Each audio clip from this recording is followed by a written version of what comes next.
언제나 필승! 네, 반갑습니다. 필승입니다. 반갑습니다. 자, 이번에는 테슬라를 좀 다른 방향에서 분석을 해드리고자 합니다. 일단 최근에 주가의 상승도가 상당히 커요. 거의 100% 이상 오르면서 어마무시한 상승세를 보이고 있는 것은 사실입니다.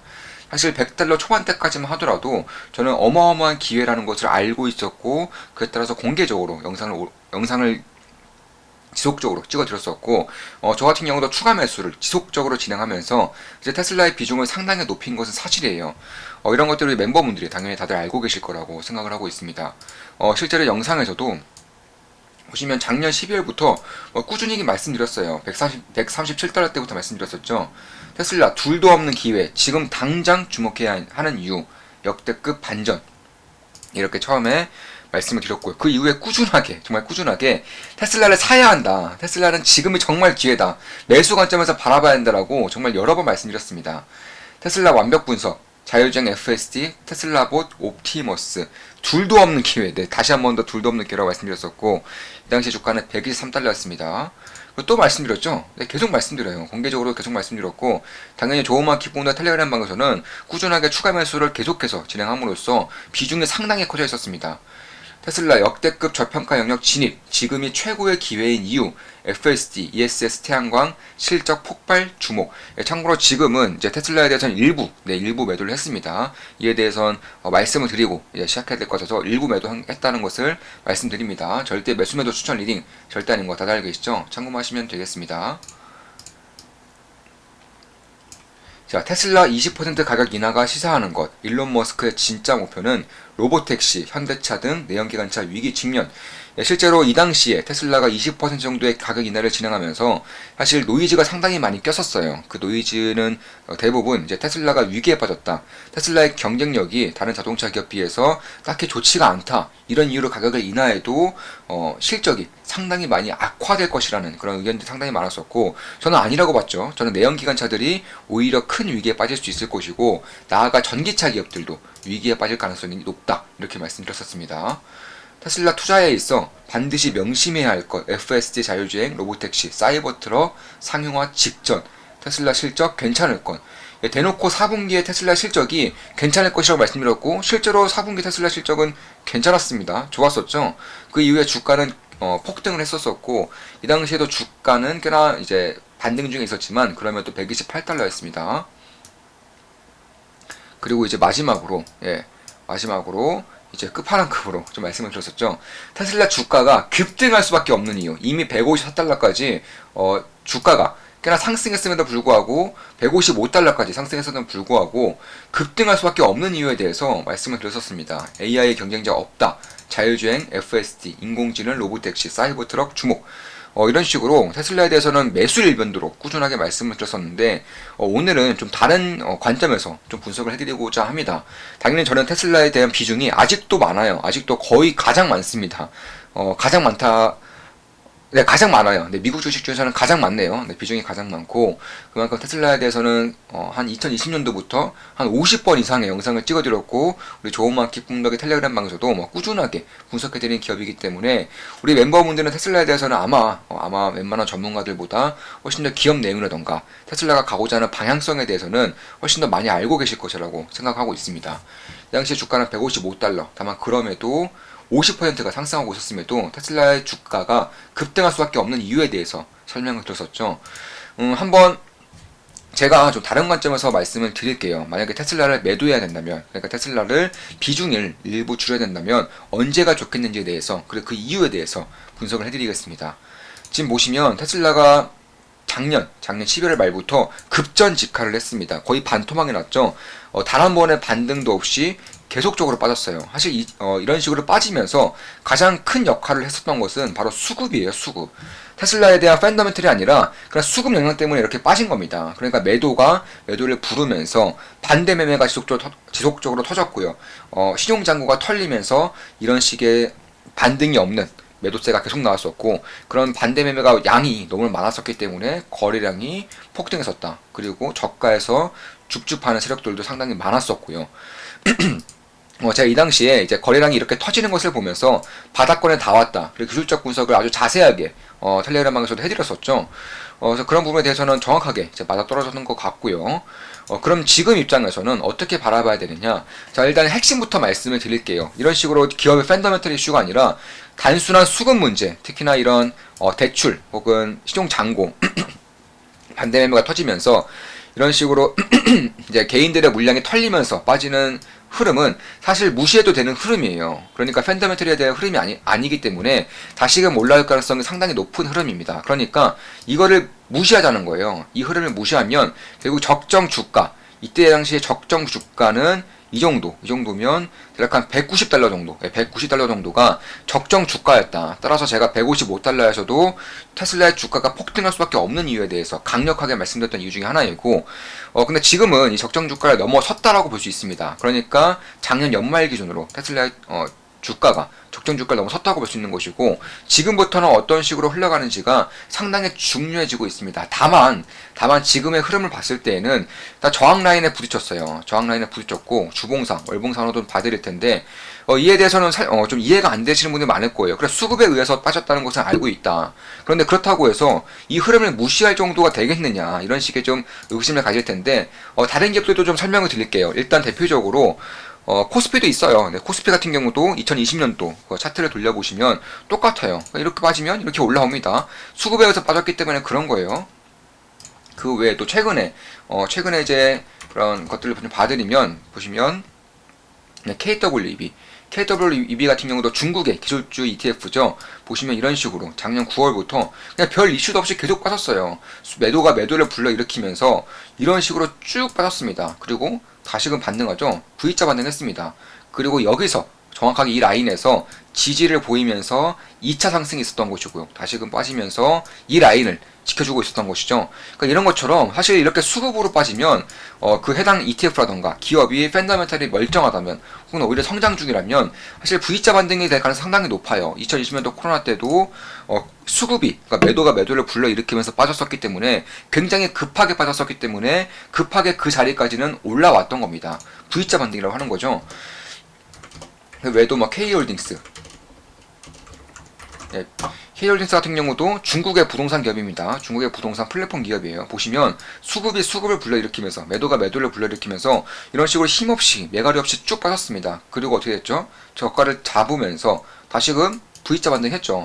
그러니까 이런 식의 흐름이 나타난다는 거예요. 그러니까 그 이후에는 다시금 이런 식으로 조정을 보이다가 이렇게 지지가 되고 있는, 이 라인에서 결국에는 지지가 되고 있는 그런 흐름을 보이고 있는 겁니다. 그런 것들을 봤을 때 저는 테슬라도 딱히 다르지 않는 흐름이었다, 이렇게 보는 것이고, 그리고 중국 기업들 외에도 이제 미국 기업들을 보자면 똑같아요. 수급 없이 빠지는 것은 올라옵니다. 수급 없이 이렇게 매도가 매도를 부르면서 반등도 없이 이렇게 빠지는 것은 결국에는 올라와요. 그 이후에 이제 그 기업이 가지고 있는 펀더멘털이라던가 혹은 어떤 이슈들에 의해서 이제 그때부터가 진짜로 시작되는 흐름이라고 보시면 되겠습니다. 이런 것들을 봤을 때도 지수도 마찬가지예요. 지수 같은 경우도 보시면 주봉으로 좀 보시면 이렇게 수급으로 빠지는 거죠. 개파락이 계속적으로 이어졌습니다. 이게 수급을 부르면서 매도가 매도를 부르면서 반대 매매 때문에 빠졌던 것인데, 이렇게 되면 V자 반등을 쭉 해버리는 거죠. 그러니까 이런 식으로 이렇게 빠지는 거, 수급으로 빠지는 것은 만약에 그 기업이라던가 해당 ETF 지수가 펀더멘털이 멀쩡하다면 삭제하고 바라볼 필요가 있다. 따라서 이런 식으로 급하게 빠지는 경우에는 사실 인생 역전의 기회가 발생하는 경우도 왕왕 있는 것은 사실이에요. 사실 이때도 제가 3월달 그때 코로나 이슈 때도 사실 탐욕을 부릴만 하다라고 여러 번 방송에 올려드렸었는데, 아마 기억하시는 분들 기억하실 거예요. 이미 3년 정도가 지난 시기라서 네, 아마 많은 분들이 기억 못하 계시겠지만 그때 당시에도 제가 이 수급 없이 빠지는 것을 보면서 지금이야말로 탐욕을 부릴 기회다라고 꾸준하게 말씀드렸었고, 그 당시에 굉장히 큰 수익을 봤었죠. 테슬라도 마찬가지였습니다. 이렇게 수급을 부르면서 빠지는 것을 보면서 이제 기회라는 것은 너무나도 명확하게 알 수 있었던 사실이고, 추가 매수도 여러 번 진행하면서 비중이 상당히 커졌습니다. 그리고 보시면 저항 라인에, 현재 일봉상 저항 라인에 부딪혔고요. 그리고 제가 이제 우리 멤버분들께 강의를 해드릴 때 이 고점에 대해서, 단기 고점에 대해서 볼 수 있는 방법에 대해서 말씀을 드렸었어요. 좀 간단하게나마 설명드리면 거래량이 증가해야 되고요. 갭상승해야 됩니다. 그리고 마지막 종가가 음봉 혹은 긴 윗꼬리로 달리면서 마감되었을 때는 단기 고점에 대한 위험이 있다라고 이제 말씀을 드렸었는데, 사실 지금 테슬라 같은 경우는 그렇게 보기에는 이 음봉이 그리고 거래량이 그리고 마지막으로 윗꼬리가 딱히 크지가 않아요. 그러니까 예를 들어서 어떤 상태냐 보시면 이런 식으로 주가가 상승하다가 갑자기 갭상승했는데, 이게 이런 식으로 갭상승하고 거래량이 이렇게 떴을 때에는 이거는 단기 고점일 가능성이 상당히 높습니다. 대부분의 이제 기업들, 특히 급하게 상승했었던 기업들에서 자주 보이는 흐름이에요. 그런데 테슬라 같은 경우는 그런 흐름이 보이는 것은 맞지만, 사실 그럼에도 불구하고 이 윗골이라던가 혹은 변동성이 그렇게 크진 않았었기 때문에 사실 바닥이 잡히더라도 좀 꽤나 빨리 잡힐 수 있다라고는 개인적으로는 보고 있어요. 다만 그럼에도 단기 고점에 대한 시그널이 나왔다는 점, 그리고 이쪽까지 전부 다 채웠기 때문에 이제는 다시 시작하는 흐름이기 때문에 여기서 이제 많은 물량을 주었던 그런 투자자들도 다시 볼 필요가 있다라고 아마 생각을 하고 있을 겁니다. 이쪽에서 대량으로 매집한 세력들은 다들 알고 있는 내용일 거예요. 뭐 주봉을 보더라도 사실 이 30주선에 막혀 있는 것도 맞고요. 굉장히 급하게 오르면서 이쪽에서의 물량들이 차익 실현에 대한 욕구가 상당히 커지고 있을 것은 안 봐도 뻔한 것은 사실이에요. 다만 그렇다고 해서 지금 당장 테슬라를 매도해야 되느냐? 저는 당연히 아니라고 보고 있는 것이고, 사실 저도 추세가 꺾이지 않는 이상은 테슬라를 매도할 생각은 없어요. 이미 최근에 일부 매도를 함으로써 충분한 수익을 챙겼고요. 그럼에도 비중이 가장 큰 그런 종목 중에 하나이기 때문에 사실 테슬라가 차지하고 있는 그런 계좌에서 차지하고 있는 비중이 많은 것은 사실이지만, 그럼에도 딱히 매도할 생각은 없습니다. 다만 이런 기술적 흐름 외에도 조금 더 이제 지켜볼 만한 한 것들이 드디어 테슬라 데이가 이제 발표가 되었죠. 테슬라 데이 3가 발표되었는데, 이제 그 전에 과거를 좀 볼 필요가 있어요. 그러니까 3월 1일 날 예정된 인베스터 데이가 이제 있는데, 그 전에 AI 데이라던가 배터리 데이 때를 보자면, 자, 배터리 데이, 그리고 AI 데이 1, 2가 있었습니다. 그런데 정말 마법같이 배터리 데이 직후, 그리고 AI 데이 직후에 주가가 한염없이 빠졌었어요. 그래서 그런 것들을 봤을 때 모멘텀이 사라지기 때문에, 테슬라 같은 경우는 개인 투자자들의 비중이 상당히 크고요. 특히 종교적인 그런 신앙심이라고 할 수 있을 정도로 투자자들의 그런 믿음이 상당히 강한 종목이기 때문에, 그럴수록 개인 물량이 많을수록, 그리고 개인들 간의 그런 수급 싸움이 짙을수록, 노이즈가 심할수록 변동성이 크실 수밖에 없습니다. 특히 변동성이 크다는 것은 모멘텀에 의해서 좌지우지 된다는 좌지우지 되는 경향이 많다는 것이기 때문에, 사실 이번에도 배터리 대회가 지나면서 모멘텀이 꺼지면서 주가에 대한 그런 하락 가능성이 꽤나 높아진 것도 맞다. 따라서 제가 만약에 굳이 이제 차트를 보지 않고 기술적 분석을 하지 않고 매도를 반드시 해야 된다면, 아마 최근에 며칠 지나지 않아서 1차 매도를 할 것이고, 그리고 전부 다 매도를 해야 된다라는 그런 것이 있다면 아마 배터리데이가 아니죠. 인베스터데이 이후에 좀 상황을 보면서 매도를 할 것 같다, 이렇게 생각을 하고 있습니다. 이미 밸류에이션도 20배 수준에서 40배 이상 수준까지 올라왔기 때문에 그런 것들을 봤을 때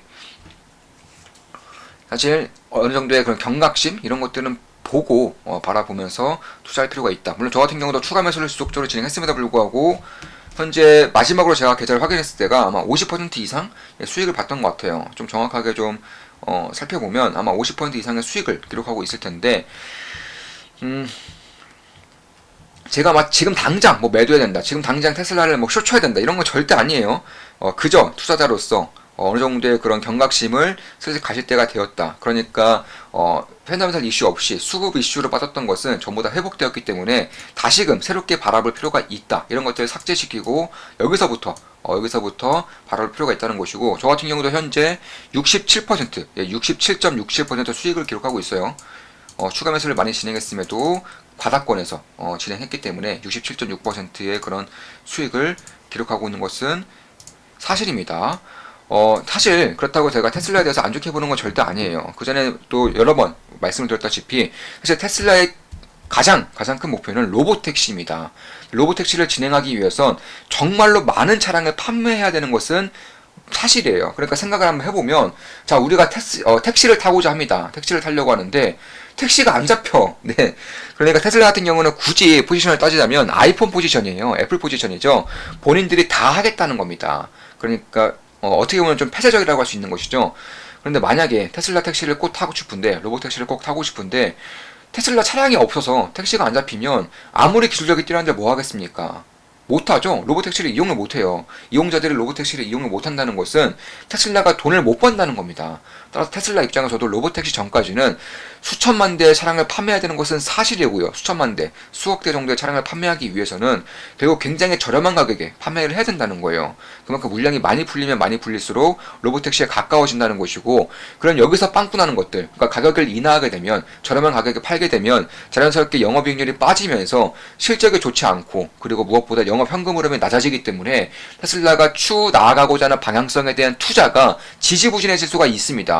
근데 이에 대해서는 그럼 어떤 식으로 타개를 해 나가겠느냐? 바로 FS죠. 제가 전 영상에서 말씀을 드렸지만, 자, 자동차 한 대와 FSD 하나의 그런 실적, 당기순이익, 영업 현금 흐름은 같아요. 네, 자동차 같은 경우는 25%의 마진이 남고요. FH는 테슬라가 밝히기에는 100%의 마진이라고 합니다. 근데 제가 봤을 때에는 100%는 거의 불가능에 가깝고요. 아마 95%, 네, 90에서 95% 정도의 그런 마진이 남는다고 가정했을 때, 자동차 한 대와 FSD 하나를 판매했을 때 그런 테슬라가 취하는 현금이 거의 동일시 된다는 겁니다. 따라서 차량 가격을 최대한 낮추면서 나머지 영업이익을 FSD를 통해서 땡긴다는 것이고, 사실 다른 기업들 같은 경우도 자율주행을 포기한다거나 자율주행 경쟁에 있어서 뒤처지는 기업들 같은 경우는 테슬라의 FSD를 리스를 한다거나 구매를 함으로써 만약에 활용을 할 경우에는 그에 따른 테슬라의 몫이 역시나 꽤나 많이 상승할 수 있다는 점에 대해서도 주목할 부분이 있다라는 겁니다. 그러니까 자, 쉽게 말해서 이런 거예요. 자, 테슬라 차량 차주분들은 아실 겁니다. 혹은 테슬라에 대해서 좀 차량을 구매하고 싶으신 분들, 알아보고 있는 분들은 다들 아시는 내용이겠지만, 테슬라는 중고차 가격이 안 빠져요. 그러니까 예를 들어서 포드, GM 이런 차들을 비교를 해보겠습니다. 포드, GM 이런 차들 같은 경우는 중고차가 사자마자 이렇게 빠집니다. 테슬라는 어떻게 빠지냐? 이렇게 빠져요. 이렇게 거의 안 빠집니다. 왜 이런 차이가 발생이 되느냐 하면은, 자, 2015년도에 인도를 받은 테슬라 차량이 있다라고 쳐보겠습니다. 그리고 2023년이죠. 하드웨어적으로는 많은 차이가 있을 거예요. 2015년 너무 멀리 갔으니까 2020년도로 하겠습니다. 그러니까 3년 전에 뽑은 차와 지금의 차량을 비교했을 때 하드웨어적인 측면, 배터리 소재라던가 배터리의 양, 혹은 단차 문제, 혹은 그런 시트 같은 것들, 엔진, 모터, 이런 것들은 상당한 차이가 있을 것이지만, 문제는 소프트웨어 같은 경우는 차이가 없다라는 거예요. 그러니까 지금의 자동차 기업들은 사실 판매를 하면 그걸로 끝이에요. 핸드폰처럼, 안드로이드처럼, 애플 아이폰처럼 꾸준하게 업그레이드 되는 부분이 있을 수는 있으나 사실 차이가 많이 난다는 겁니다. 테슬라 같은 경우는 이미 일론 머스크가 밝혔다시피 테슬라에서는 한 대의 차량이 만약에 경험을 했습니다. 어떤 것을 경험을 한다면 이것을 모든 차량에 뿌려주는 거예요. 예전에 우리가 만화를 보면 어떤 만화죠? 나루토를 보면, 자, 나루토가 그림자 분실술을 했습니다. 그런데 그림자 분실술을 1000명을 했다. 만약에 1000명을 했다 쳤을 때 그 중에 한 명이 적과 싸우면서 적이 썼던 기술을 맞으면서 사라졌다고 쳐봅시다. 그럼 나머지 999명이 적이 어떤 기술을 사용했는지 보지 않아도 알 수가 있어요. 왜냐면 이 한 명이 경험을 했기 때문에 그만큼 학습 효과가 생기는 거죠. 그를 통해서 나루토 같은 경우도 그림자 분실술 한 명을 정찰로 보내고 그런 기술을 보면서 상대방의 전력을 확인했던 것이죠.